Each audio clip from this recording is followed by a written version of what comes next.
Ladies and gentlemen, the President of the Republic of the Philippines, His Excellency Ferdinand R. Marcos Jr.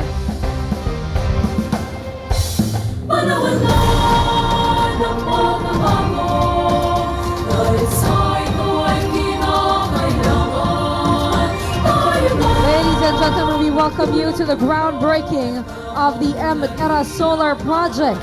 We are witnessing history as on this site will rise the largest solar plant and battery storage facility in the world.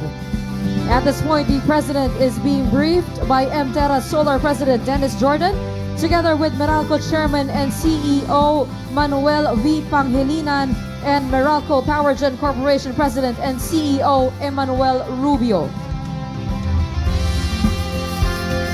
The ITATAYO Solar is set to come to life in 2026. Now that is just a few heartbeats away.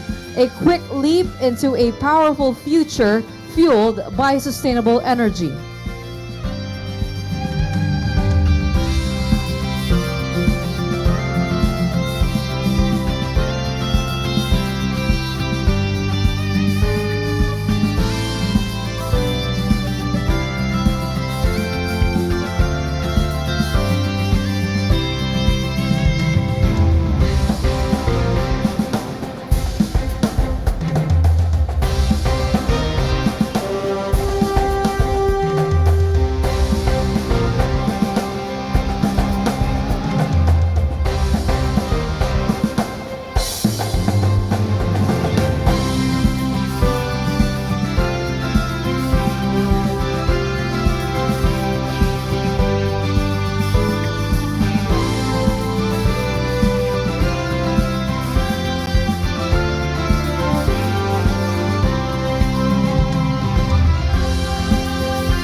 The President is now inspecting samples of the actual solar panels that will soon be installed on this site.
Thank you, Mr. President.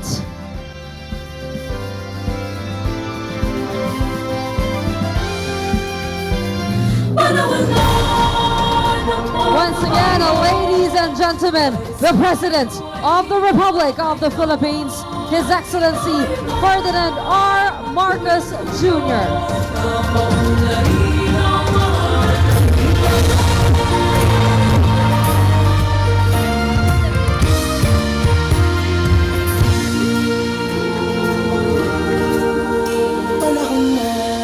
You may now be seated. Now the President shall lead the groundbreaking ceremony that will signal the start of the M-Terra Solar Project. To assist the President, may we call on DILG Secretary John Vic Remulla, Special Assistant to the President for Investment and Economic Affairs Frederick Go, Senator Loren Legarda, Meralco Chairman and CEO Manuel V. Pangilinan, MGen President and CEO Emmanuel Rubio, and Meralco Vice Chairman Lance Gokongwei. Now let us witness the President as he places the blueprint.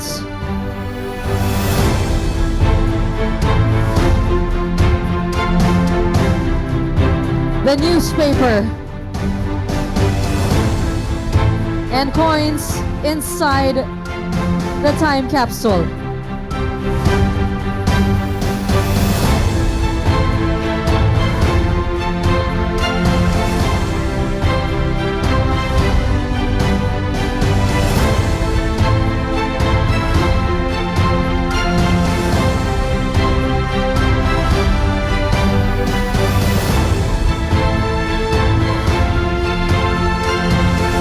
Now that the time capsule has been sealed, the President shall lower the time capsule.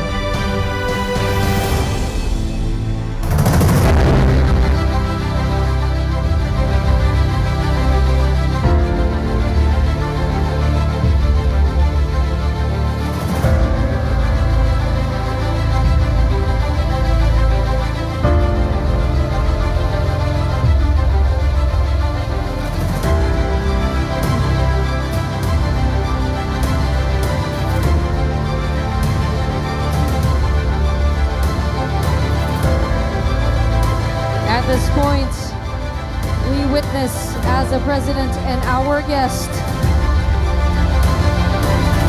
will now pour soil over the time capsule.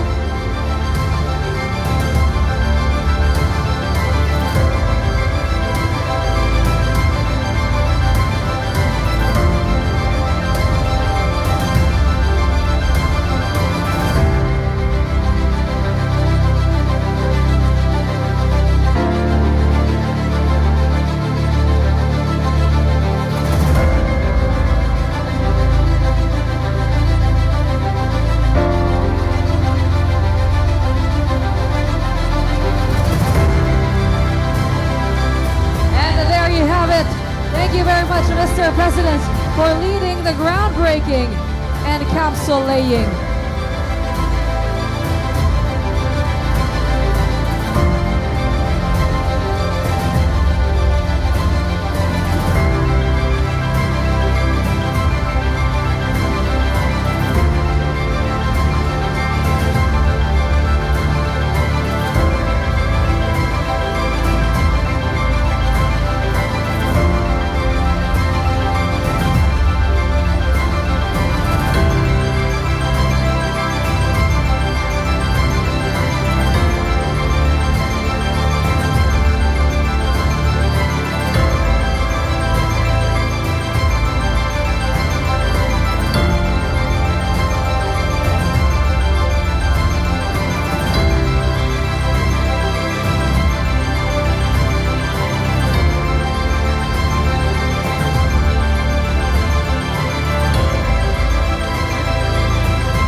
May we invite everyone to please stand for the singing of the national anthem, followed by the invocation.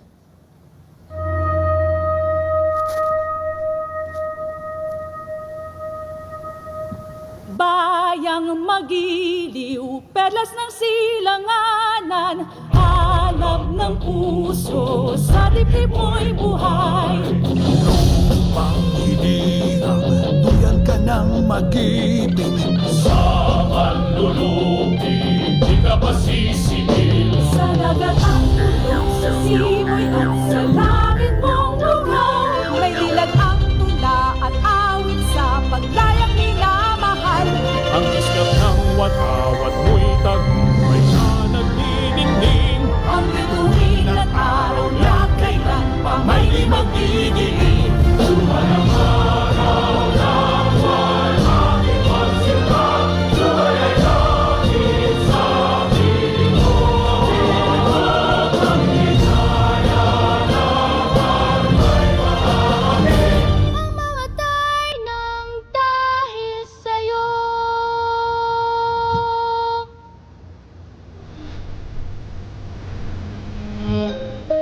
Almighty Father, you command the sun to rise on all creation, giving light, giving life, illuminating a brilliant future, ablaze with opportunity, giving warmth and nurturing the environment, protecting all that you have created and set upon this beautiful world, the work of your masterful hands. May each and every one of us here be worthy stewards of this world and the future of humanity. Let your favor rest upon ITATAYO, and all the good that his undertaking will generate. In your mighty name, God of power, might, and compassion. Amen.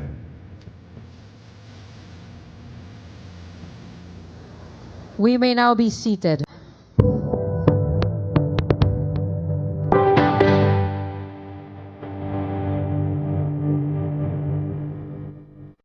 To begin our program, may we invite Meralco Chairman and CEO Manuel Panghilinan to deliver his welcome remarks, followed by an overview of the MTERA Solar Project.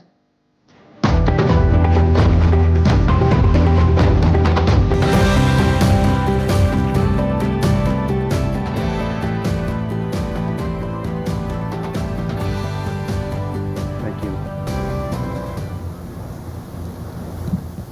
Your Excellency, President Ferdinand Marcos Jr., the British Ambassador for Bowfields, Secretary Dekgo, Secretary Remulla, Cabinet members, and LGU officials, partners, friends, a warm welcome and thank you for joining us today.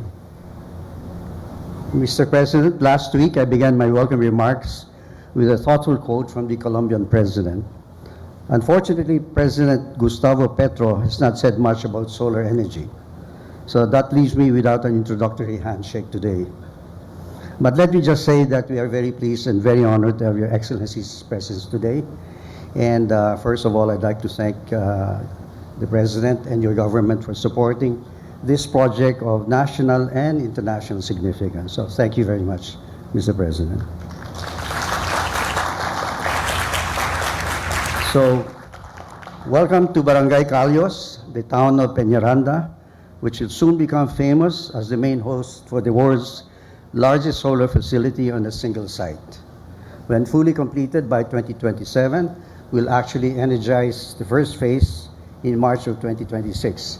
Isn't that right, Manny?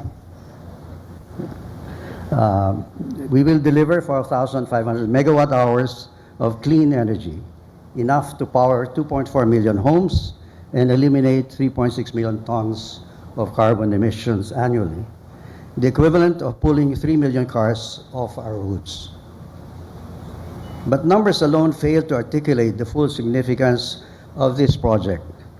I think we're making a statement here today that the Philippines is not only keeping pace with the global energy transition, but more so we express our intention, the Philippines' intention, to lead that migration from thermal to renewables.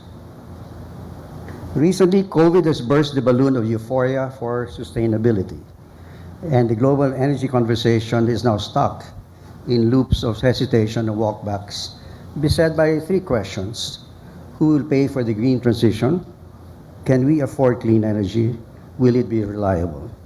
Today, Terra Solar provides the answer of yes to all three questions. As I close, I'm reminded of the famous words attributed to the Prussian monarch of the 18th century, Frederick the Great, who said, "We must dare, and dare again. We must always be daring." And heeding those words, we say today, we will build, we will take action, and we will never stop daring. At the end, it's all about showing the world what the Philippines can do when the public and private sectors work together with focus and urgency. After all, no one honors the timid, and everyone respects the bold. Thank you again, Mr. President, for being part of this journey. And so now, let's get back to work.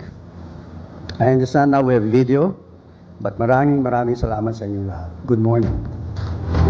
Thank you very much, Chairman of Pangilinan.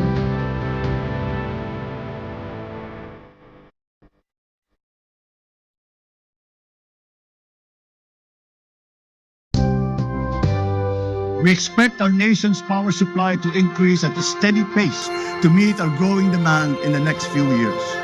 Nonetheless, we are continuously diagnosing and urgently addressing power shortages, as well as the systemic causes of blackouts in unserved and underserved areas. In the heart of Luzon, a new dawn is breaking. Today, we start building yet another milestone for a brighter tomorrow. Thank you, Bulacan and Nueva Ecija, for providing the foundation for a sustainable future. Di na ako tumanda sa gapan. Pero ngayon ko lang naramdaman na may pag-asa ang kinabukasan ng mga apo ko. This is the best way forward for our industry and our country.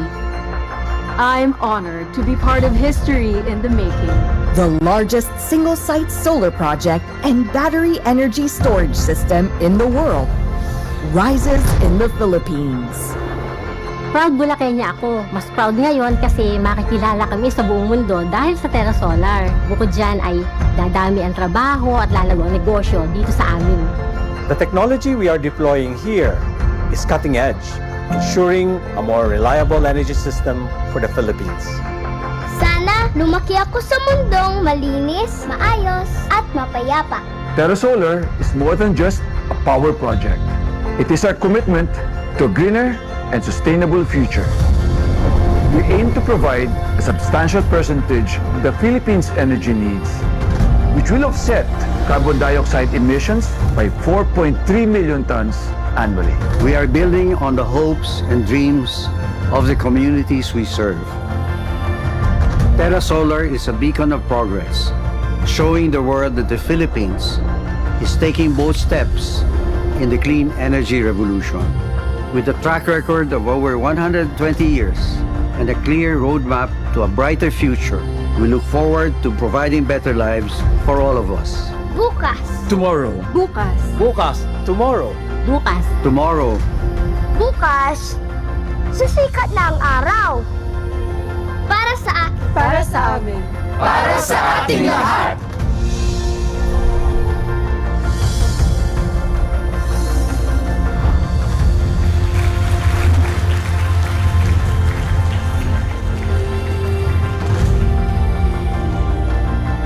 Lagi po nating mahalin ang Pilipinas.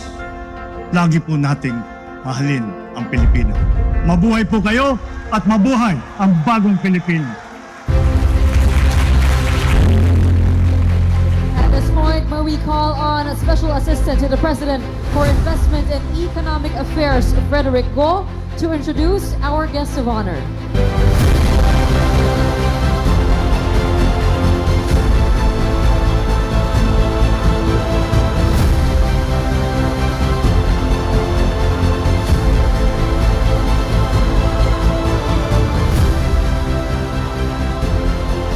Ladies and gentlemen, the President of the Republic of the Philippines, His Excellency Ferdinand R. Marcos Jr. Panahon na ng pagbabago, dahil sa ito ay kinakailangan. Tayo na magtulong-tulong na maunlarin ang mahal. Thank you to the Special Assistant to the President for Investment and Economic Affairs, Secretary Frederick Go. Please take your seats. The Excellencies of the Diplomatic Corps, members of the Cabinet who are here with us this morning, Senator Lauren Legarda, our longtime champion for green and environmental issues in the Philippines. When we weren't listening to the issues of environment, of ecology, of renewables. I remember we were together in the Senate and she was already championing all of these issues when they were not as critical as they certainly are now. So congratulations on your foresight in seeing that we would have to end up here at some point. Members of the House of Representatives, Peñaranda Municipal Mayor Joselito Ramos, other local government officials and employees of the Manila Electric Company, of course led by Chairman and CEO Manny Pangilinan, our partners, of course, in the private sector, my fellow workers in government, distinguished guests, ladies and gentlemen, good morning. Today we take a leap towards the future, driven by innovation and sustained by our collective hope for a cleaner and greener Philippines. We stand together at the site of what will become the largest integrated solar and battery storage facility in the world, the Terra Solar Project. This landmark project will put our country on the map as a leader in renewable energy. To Meralco, Terra Solar Philippines Inc., Solar Philippines New Energy Corporation, MGen Renewable Energy Inc., and other partners behind these projects. Your efforts have shown that we can forge ahead as key players in the world's energy revolution. The Terra Solar Power Project is designed to address two critical challenges of our time: the surging demand for electricity and the pressing need to shift to renewable and sustainable sources of that energy. With an investment of over 200 billion pesos, this demonstrates confidence in the stakeholders in our nation's potential and our commitment to securing a stable, steady, reliable, and sustainable power supply. Once fully operational by 2027, this facility will deliver 3,500 megawatts peak of solar power to the Luzon grid, with 4,500 megawatt hour of battery energy storage. A 13-kilometer, 500 kilovolt transmission line will connect this project to the power grid, ensuring that clean energy reaches Filipino homes and businesses with efficiency. This project will energize over 2 million households and reduce carbon emissions by more than 4.3 million metric tons annually. To put that into perspective, it is the equivalent of removing 3 million gasoline-powered cars from our roads. Decisive action towards helping address global warming and climate change. By leveraging our abundant solar resources, the Terra Solar Project will help stabilize our power supply, reduce energy costs, and contribute significantly to our target of 35% renewable energy share in the power generation mix by the year 2030. This initiative will also benefit the communities that host it, spanning 5 municipalities across Nueva Ecija and Bulacan. It is estimated that the project will create over 10,000 jobs. Certainly, it will stimulate local economies and open countless opportunities for growth and development in those communities. Over the next decade, it is poised to generate nearly 23 billion pesos in financial benefits, resources that will pave the way for even greater progress. The impacts and advancements of this project are amongst those that we envisioned when I spoke about energy in my recent State of the Nation address. We are working towards a steady and reliable power supply that will meet the demands of today and continuously fuel our ambitions for tomorrow. Projects like Terra Solar bring us closer to that vision. I call on all the government agencies, national, local, and private sector entities to fully support this endeavor by ensuring its timely completion. Let us do the same for all renewable projects. From powering our homes and industries to illuminating our collective aspirations, let this serve as a reminder. When we come together, united in purpose and action, there is no task too daunting, no challenge too great, and no goal beyond our reach. The strong typhoons that we have been experiencing should further strengthen our resolve to find and facilitate solutions that will save our planet and the future of mankind. I hope that beyond the technical and economic milestones brought about by this project, let us remember the broader goal that drives us. It is a bagong Pilipinas, where our needs are met responsibly, equitably, and sustainably. Let us ensure that Terra Solar becomes a beacon of hope and progress, a testament to what we can achieve when we protect and preserve our natural resources while drawing strength from its abundance. Together, let us create a brighter, more inclusive, more sustainable future for all Filipinos. Maraming salamat po. Mabuhay kayong lahat. Mabuhay ang bagong. Thank you, Mr. President. May we request the President to kindly remain on stage and grant us a photo opportunity. May we call on the Meralco officials to please come on stage.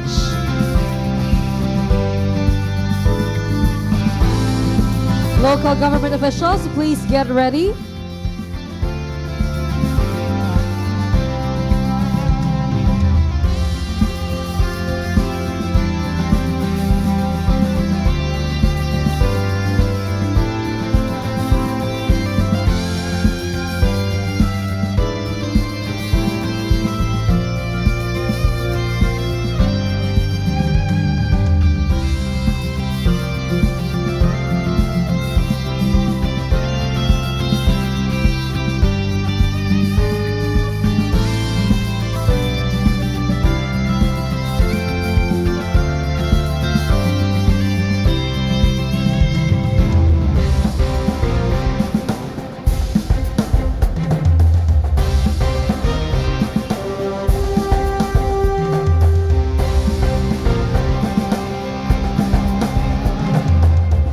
Local government officials, please get ready.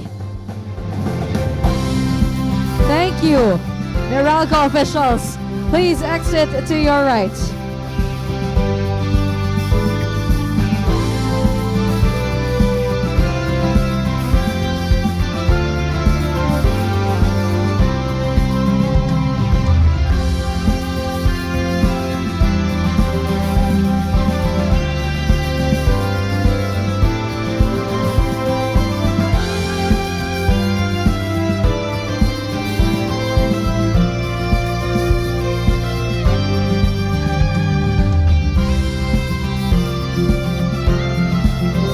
May we call on our local government officials on stage for a photo opportunity with the President.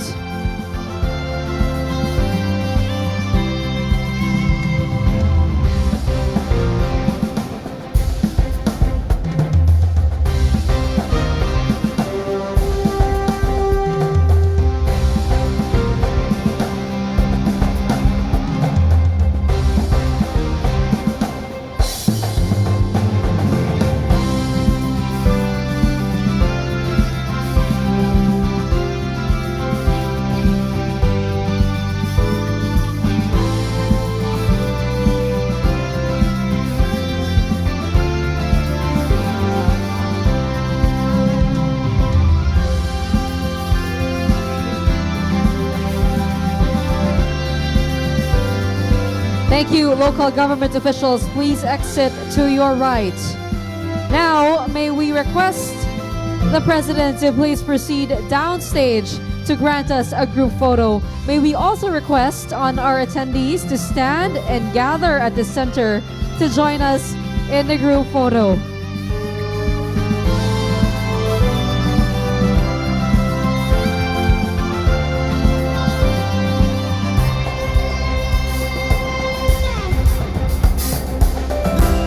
Everyone who would like to join the photo, please join us at the center for a photo with the President.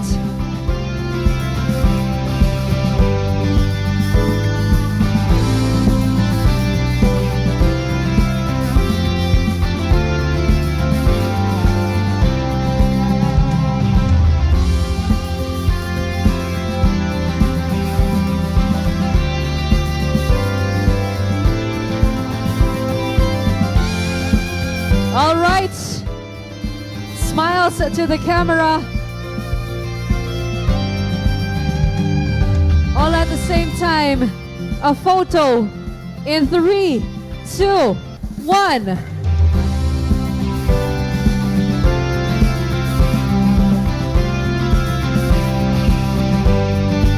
One more time for our cameraman, another photo in 3, 2, 1.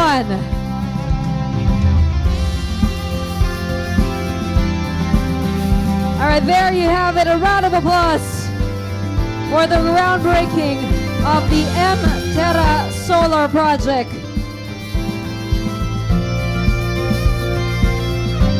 Thank you very much, Mr. President. That ends our photo opportunity.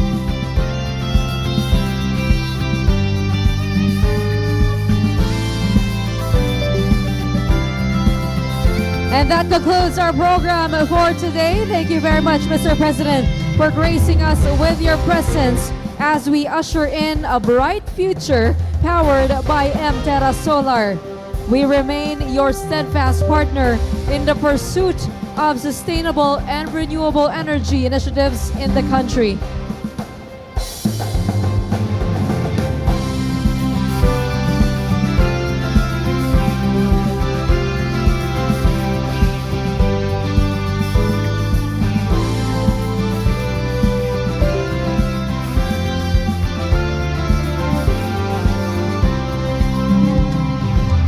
Once again, ladies and gentlemen, the President of the Republic of the Philippines, His Excellency Ferdinand R. Marcos Jr.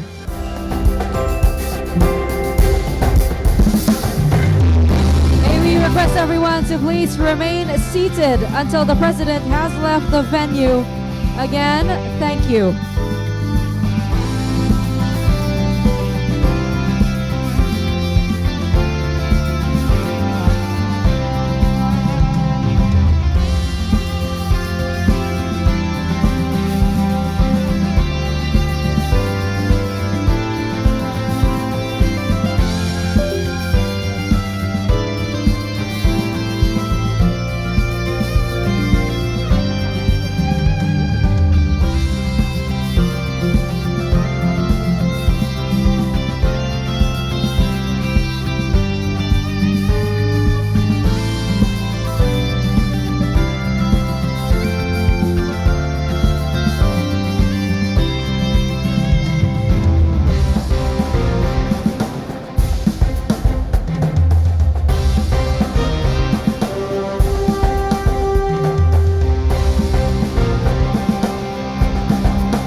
Good morning.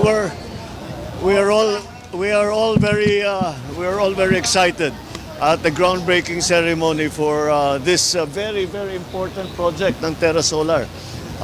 This is the largest solar power facility with battery. Meron 3,500 sa ibang lugar na 3,500 hectares. Ngunit yung kanila walang baterya. Ito lang ang una sa buong mundo na nagkaroon ng hindi lamang solar na 3,500 hectares, kung hindi may battery pa rin para tuloy-tuloy ang pagbigay ng kuryente sa grid. At ito talaga ay napakahalaga dahil nakikita natin sa pag-advance ng teknolohiya, ang pangangailangan sa power ay pataas ng pataas, padami ng parami. Kaya ito bagay na bagay sa atin ang solar dahil alam naman ninyo kahit umuulan may araw pa rin at nakakapagbigay pa ng power ang solar. Kaya as I said, we are very excited and we congratulate all of those who put the project together, and we will be watching it and doing all that we can to help it along to make sure that it is a success. Okay? Mr. President, Sige. yung pamilya po ni Mary Jane Veloso, masaya po sila sa inanunsyo niyo po kahapon. Siguro sir, paano po ba nalaman or paano nagkaroon ng ganong agreement with Indonesia kay Mary Jane, sir? Naku, matagal na trabaho yan. That took a long time. Since I came into office, what we were working on was tanggalin na siya sa death row. Unang-una, to commute her sentence to life. Nung nangyari yun, when we were able to achieve that, we continued to work with them. It was still with the Widodo government at the time, na kung paano, how we will do it para pauwiin. Mabuti na lang that our relations with Indonesia, our relations with then President Widodo and all of these people, together with our relations now with the new President, President Prabowo, dahil maganda naman ang ating relasyon, nakahanap sila, gumawa sila ng paraan. This is the first time they did this. Gumawa sila ng paraan para, sabi nila, wala naman silang interest na ikulong, wala naman silang interest na execute ang si Mary Jane Veloso. Ngunit, kaya naman, sabi nila, hanap na lang tayo ng paraan. And they did it for us. Kaya malaki dapat ang pasasalamat natin sa Indonesia, malaki dapat ang pasasalamat natin sa yung last president at yung present president, President Widodo, President Prabowo ngayon. Dahil kung hindi sa kanilang pagsang-ayon ay hindi natin nagawa ito. But as I said, we have been working on this for all the previous president, hindi lang ako. 10 years na ito 10 years na ito. Pero ang nagawa natin, napakommute natin ang sentensya niya from death sentence to life imprisonment. Tapos ang nasunod doon ay napauwi na natin. We will have to decide what will happen next.